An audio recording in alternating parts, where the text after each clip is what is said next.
Hello YouTube, and welcome again to this 35th battle for my Avatar Conquest campaign. This is Season 2 if you're wondering. Today I face Simple Man on the lowlands, and this was a continuation of a horrible day on Shogun Total War. I think this has been my worst day yet. Scoring at 2 wins and 3 losses.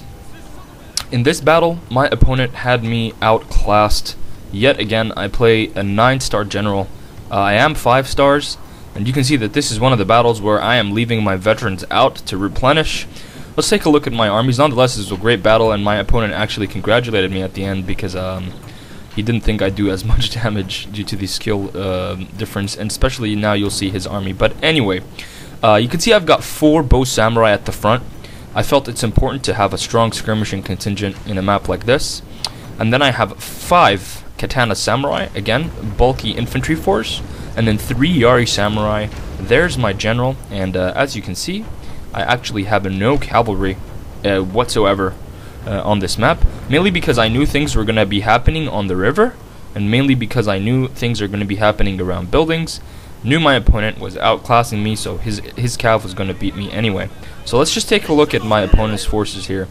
At the front, he's got 2 bow samurai. One of them is a veteran. And then there's his general. So good. So far, so good. And this is where the pain comes down on me. He has 5 units of Naginata warrior monks. This one has 6 experience, as does this one. And then he has a 3 veteran one here and 2 regular ones here. You can see that I pushed forward to capture the archery dojo, but my opponent is going to actually show me that he has 2 units of Yari cavalry, and I'm going to actually take some fire, hit some of his guys too, run back as fast as I can, and I'm going to actually be pushing my Yari Samurai here. And you can see that I'm going to actually be successful in evading that charge.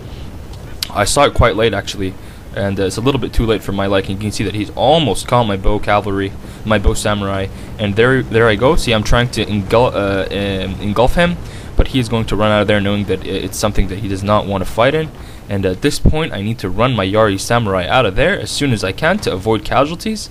He's going to take shots at them. I'm going to take some good casualties myself, but I'm also going to be shooting back at him. So at this point in battle, I knew that my most valuable asset was indeed the heavy skirmishing contingent that I had brought. My opponent didn't bring a lot of cavalry. He brought 2 units. They're not veterans. I can easily cope with these guys. I have enough Yari Samurai, and I have spread them enough around my army to be able to take him out. So what I need to do is make this line of Naginata warrior monks, I need them to be separated. I need to have them turn their sides at me, and I need to be able to shoot at their backs. So my idea was I need to split my forces out as thinly as I can, and to do that I need him to cross. I'm never going to cross ever. Unless I can shoot his bows down and then push my advantage. You can see that my opponent is moving his troops in the woods because he wants to keep that hidden unit. But I was actually fearing that he was going to take this other building here, which is a shrine. And so I send 1 Yari Samurai and 1 bow samurai towards the shrine, and you can see that my opponent is going to capitalize on my bows leaving the vicinity, and he's going to bring his bows in to try and deal more damage because he knows that his Naginata warrior monks are not meant to be taking any sort of arrow fire, but still the infantry superiority that he has on me is ginormous. And at this point you can see that I'm going to move my Yari Samurai to cover the retreat of my bows, and at this point I did capture the archery dojo. He captured the sword dojo.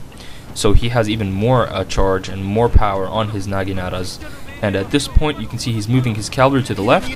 I'm keen to always have Yari Samurai on my flanks, and I want to make sure that I don't allow him to get clean charges on any of my units. You can see here that he's trying to charge my bow samurai, but he's going to get caught here on my Yari Samurai unit, and they're going to hold them in there, and there it goes. And that's going to actually start taking some good casualties on these units. And there he charges from the right too, but he also runs into a Yari Samurai. And now he's charging his general actually into my Katana Samurai line. And I'm actually going to start running back here. And this is where I want to separate his troops. And you can see that I'm running my bows back. I want to use shots from the right. His cavalry charges were decimated pretty much on both sides of the playing field. my Yari samurai are fighting his Yari cavalry and taking them out easily. There's his Naginata warrior monks. You can see that they're going to be engaging with Katana samurai, and you can see that my bow samurai have now taken the position that I wanted them to take. They should be able to take shots, but these guys are just too strong. My Katana samurai are unable to hold at all. There he goes, he engages his war cry, and look, my units are routing already. They haven't even engaged and they're routing. As for the middle here, you can see that I'm using my bow samurai quite effectively on the right side. This unit is down to half strength and their morale is going to break very soon. There they go. And my general here at the moment is supporting the units here. He's inspiring the units. I'm trying to bring more Katana and Yari samurai to try and even the balance. So 3 Katana samurai and 1 Yari samurai to try and stop the carnage here. And I'm trying to pull off some sort of hammer and anvil charge to turn the tide. But his units are just too good. And you can see that my bows have been positioned perfectly. So if my infantry could just hold on for just a little longer, I will be able to decimate his Naginata samurai. But my general is going to actually get hurt here. And the death of my general was the reason for my defeat.